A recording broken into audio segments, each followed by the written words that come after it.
चाय बेचता था, आज करोड़पति है। नारायण एक छोटे से गांव में रहता था जहां गरीबी ने उसके परिवार को घेर रखा था।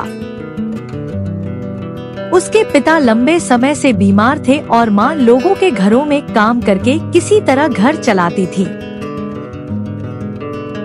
नारायण के सपने बहुत बड़े थे।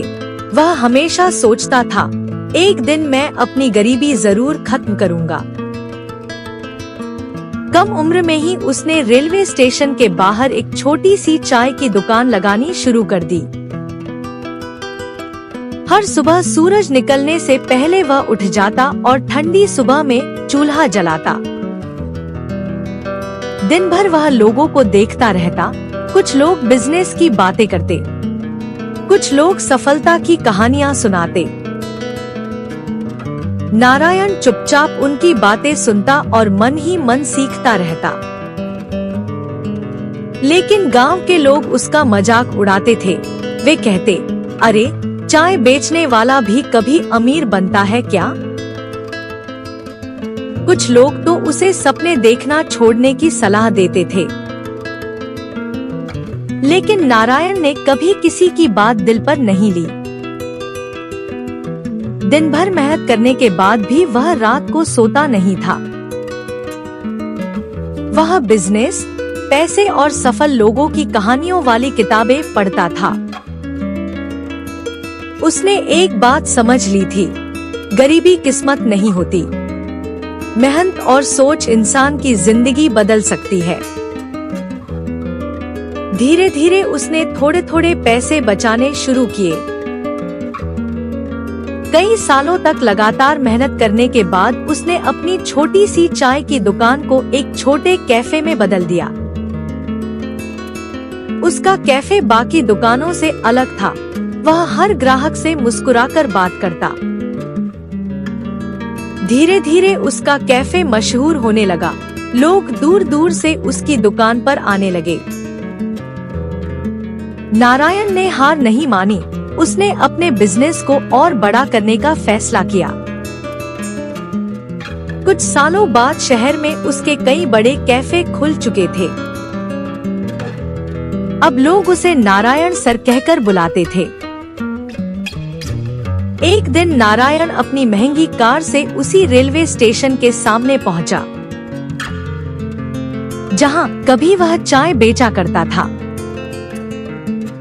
वह कुछ देर चुपचाप स्टेशन को देखता रहा।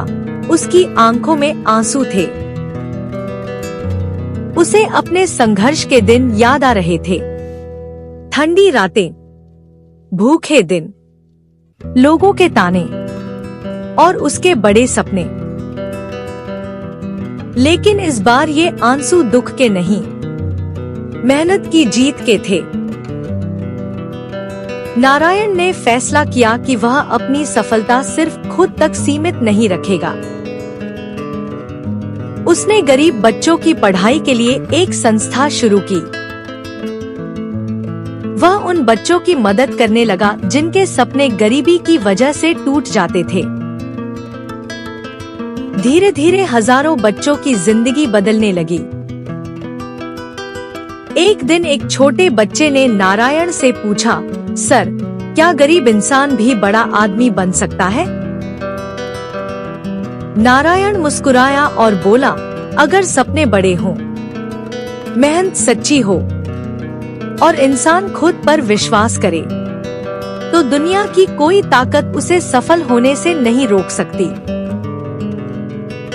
नारायण की कहानी एक प्रेरणा है कि अगर हम मेहनत करें और सपनों पर विश्वास करें तो कुछ भी असंभव नहीं है। उसकी कहानी हमें सिखाती है कि गरीबी एक चुनौती है जिसे हम अपनी मेहनत और सोच से पार कर सकते हैं। नारायण की कहानी एक सच्ची प्रेरणादायक कहानी है जो हमें अपने सपनों को पूरा करने के लिए प्रेरित करती है और हमें यह याद दिलाती है कि सफलता की कुंजी मेहनत, सोच और खुद पर विश्वास में है। नारायण की कहानी हमें प्रेरित करती है कि हम अपने सपनों को पूरा करने के लिए किसी भी चुनौती का सामना कर सकते हैं। और हमें यह याद दिलाती है कि सफलता का रास्ता मेहनत, सोच और खुद पर विश्वास से होकर जाता है। नारायण की कहानी एक सच्ची प्रेरणादायक कहानी है जो हमें अपने सपनों को पूरा करने के लिए प्रेरित करती है। Thank you for watching.